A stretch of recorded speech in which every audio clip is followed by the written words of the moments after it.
On the stump, Senator Ted Cruz channeling Texas history. I shall never surrender or retreat. Likening his fight for the Republican nomination to the most famous battle in the Lone Star State, the siege at the Alamo. When Santa Anna demanded of the Texians as Gonzales, hand over your guns and hand over the cannon, how did we respond?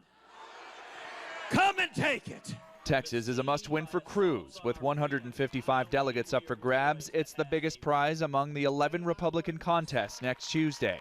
If Cruz wants to remain a credible candidate and halt Donald Trump's momentum, he needs a big victory here. I think he feels that this may be his last stand. Rice University pollster and political analyst Bob Stein says not only must Cruz win the primary, he also has to sweep every precinct in the state. And for Ted Cruz, as the hometown favorite, as it were, he would have to win 50% of the vote in each of the 36 congressional districts in the state. And Cruz is spelling that out to his supporters. Texas has alone almost 15% of the delegates you need to be the Republican nominee.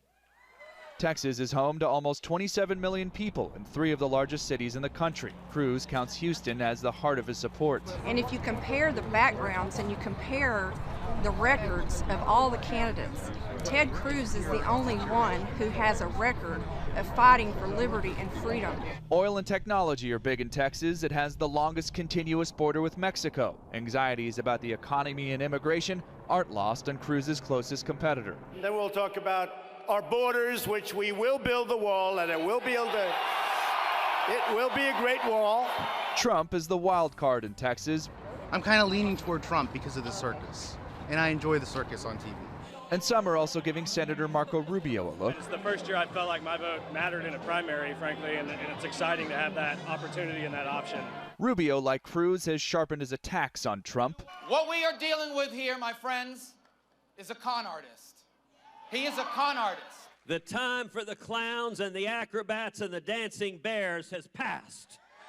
Most polls show Cruz with a sizable lead. I believe we are going to do well. And is that better than 50%? I believe we are going to do well. That is going to be up to the voters. Like the Alamo, it's political do or die for the Texas senator. John Moan, Associated Press, Houston.